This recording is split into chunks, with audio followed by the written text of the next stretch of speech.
So we're going to talk through diet and nutrition today. So people need to manage the quantity, type and proportion of foods that they eat as part of a healthy lifestyle, or for sports people as part of a training and performance regime. So this is really that part of a healthy lifestyle, diet and nutrition come in. Now, energy balance equation. The energy balance equation is the relationship between the energy consumed, that's the food eaten, measured in calories, and the energy expended. So that's the exercise you do, also measured in calories. Maintaining a healthy weight requires a balance between energy in, so the food you eat, and the energy out, the exercise you do. Too much energy in and too little energy out, so too much food and not enough exercise, leads to excess energy being stored in fat.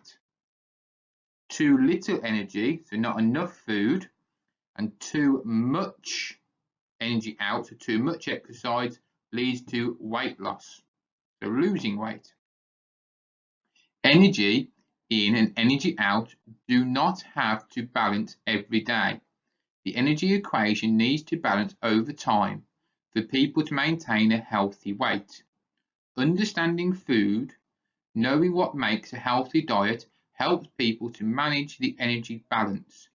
And people's level of physical activity are as important to the energy balance as their diet. So if you look here, this is what we're hoping to achieve, a balanced weight. So on our scales, your energy eaten, your energy consumed, is the same as the energy used. Now, if we're looking when we gain weight, we have eaten more, energy consumed is heavier, and we haven't done very much exercise, so we gain weight. Weight loss, we haven't eaten very much, so we haven't consumed enough calories, but we have used a lot. So it means we lose weight. So there's 7 components of a balanced diet. So we've got carbohydrates. Now, we have had questions where it's talked about what types of foods are carbohydrates. So really remembering here, fruit, honey, biscuits, bread, rice, pasta, cereal. I sort of link carbohydrates to a lot of brown foods. Proteins. So proteins are your meats. Our carbohydrates here, they're looking to provide quick and effective energy for movement. So different forms of energy all comes from your carbohydrates. Your proteins are for repair of growth and muscles. Okay, so anything to do with your muscles is protein, and you get that from a lot of meat, fish, dairy, lentils, nuts, seeds. Fats but also provide energy, which are very slow, but also fat is there to protect your vital organs. And we get fats from meats, cheese, creams, fish, nuts, and minerals essential for many processes such as bone growth, strength, nervous systems, red blood cells, immune systems need small amounts only. So calcium comes from milk, and calcium helps your bones.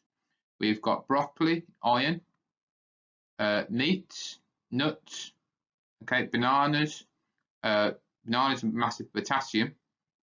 We also have our vitamins, vital for the production of energy, the prevention of diseases. That's mostly the key one, prevention of diseases, and working of our metabolism. Metabolism is how you digest food. Okay. So if we look here, the key one here, what we've had questions on before, is vitamin C.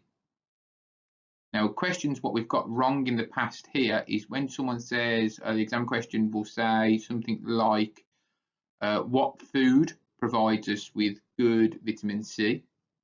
If you write fruit, fruit is a type of food, not a food. You need to be linking fruit with a type of fruit, such as oranges. If you just put fruit, you won't get a mark. You have to be saying fruit, such as an orange. Fibre, okay, helps with our digestion. And here we got fruit, vegetables, nuts, cereals. Remember, fruit is a type. Make sure you be able to say which fruit. Water, main component of of blood in cells, helps carry nutrients and removes waste products, helps regulate body temperature. That's one of the key ones. Okay, so all fluids. So think of water. You think of body temperature. So if you sweat, you cool down. It uses your water and can lead to dehydration. Now, carbohydrates. There are two types of carbohydrates.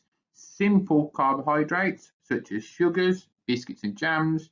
Complex carbohydrates or starches, such as bread and rice. Complex carbohydrates give a steadier source of energy. The liver and muscles store large amounts of carbohydrates in the form of glycogen. The blood stores small amounts of carbohydrates in the form of glucose. Carbohydrates are a very important part of an athlete's diet because of the way they release energy. So carbohydrates is your energy.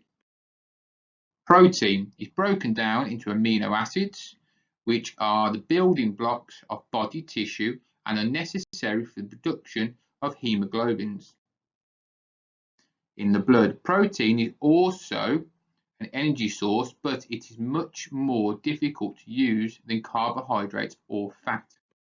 Fats.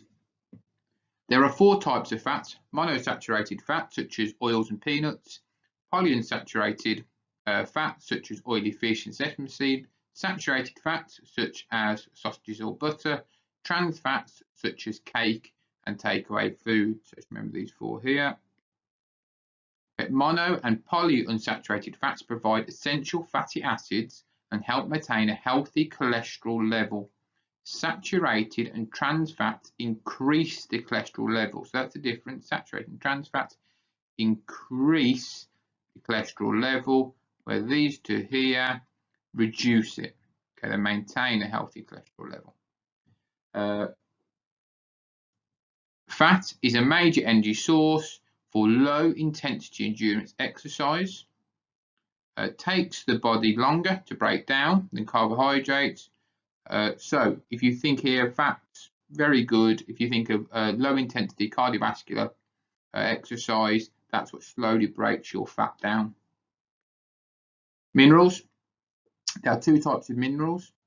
Macro minerals, which are needed in large amounts, for example, calcium for your bones and teeth, and potassium.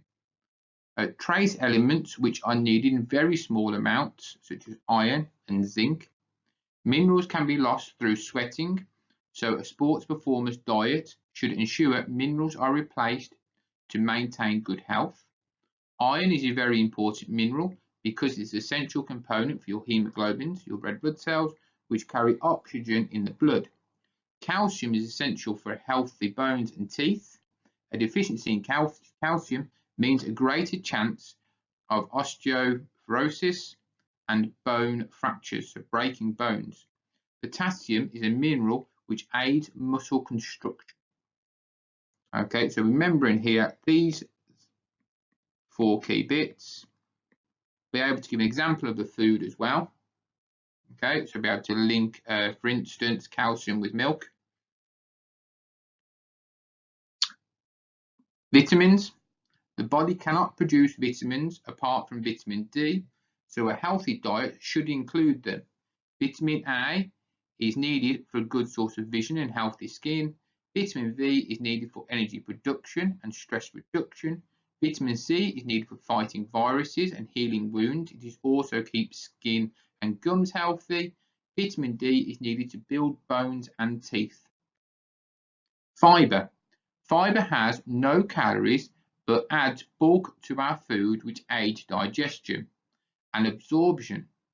It also helps to prevent bowel cancer. Water. The body needs to be hydrated. You can get questions such as what are the effects of dehydration or what is the importance of water. This is where we go to hydration and dehydration. So the body needs to be hydrated to stay healthy. Fluid is lost in sweat, urine, feces, and exhaled air. Failing to replace lost fluids can result in dehydration. This is a more serious condition than lack of food. Women should drink 1.6 litres, approximately 8 glasses of fluid, and men should drink around 2 litres, approximately 10 glasses of fluid per day. This varies according to the temperature and how rigorously the exercise. Water in the blood helps to control body temperature by absorbing heat production during exercise. This heat is then carried to the skin where it is lost to the air through convection. Water is also lost in sweat to help cool the body down. Diet and physical activity. A balanced diet, remember that's a key question, is the starting point for most people, but sports people may have specific dietary needs. This reflects the personal energy balance equation. When people become more active, they use up more energy, so they need to take in more to restore their energy balance. Athletes adjust their diets differently depending on their sport and training. So if you think of someone like Cristiano Ronaldo, who's running around all the time, who's working really, really hard all the time, he's going to need more calories than someone who's just sitting at the desk who types all day. Because person typing isn't burning many calories, but Cristiano Ronaldo, who's playing football every day, will need more and more calories, so he'll have to eat more.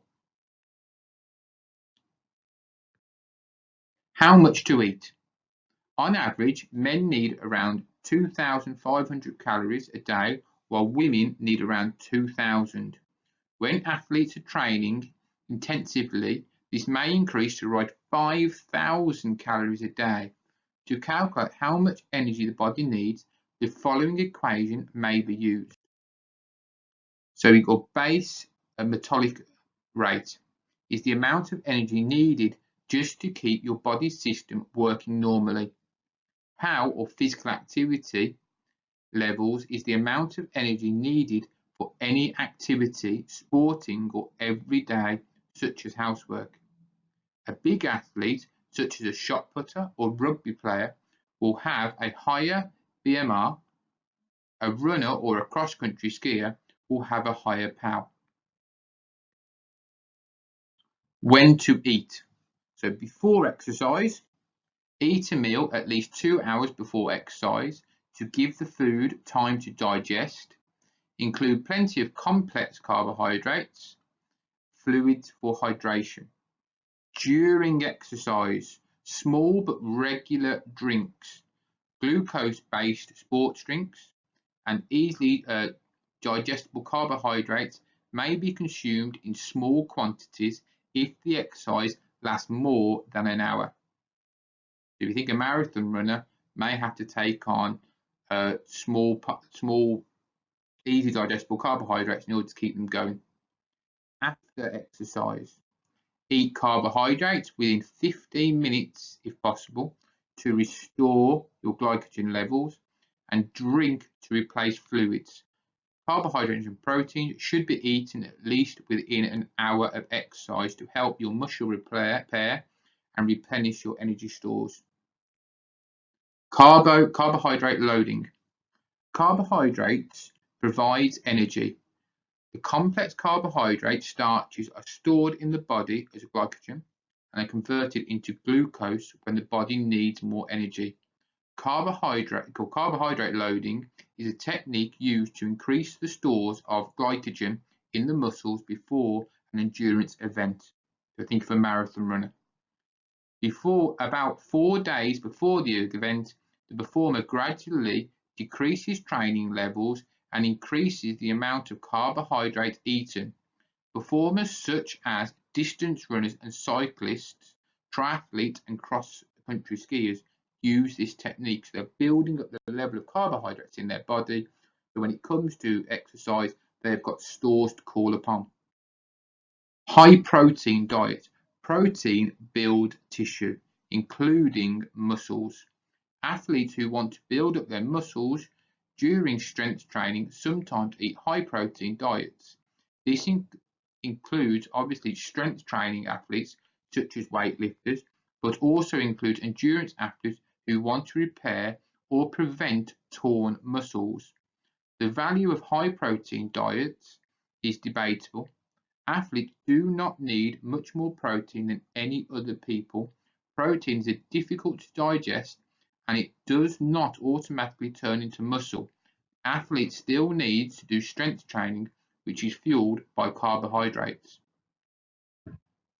Hydration and physical activity. Taking in fluids regularly and maintaining the body's hydration levels is extremely important for sports performers and anyone involved in physical activity. Lack of fluids, dehydration, has the following negative effects on the performer. It tires them and slows down the performer. Skill level will decrease, loss of motivation, become thirsty, cramps in the muscles, decrease in sweating, increase in body temperature, in extreme cases, death. But however, if you drink water regularly during exercise, all of these are preventable. Now, we've had questions on this before, and people have lost marks quite easily, and sometimes been a 6-mark question where they haven't referred to simple things such as being thirsty. So it can be a very easy question, just thinking, when I haven't drank during exercise, what happens to my body? Well, I become thirsty. I've sweated, so I've lost fluids. So start to break this down to make it a little bit easier. Now, here's some questions. Have a go. Now, with this one, first question here, I find it a bit of a trick question because they use the term white bread. Okay? Good luck.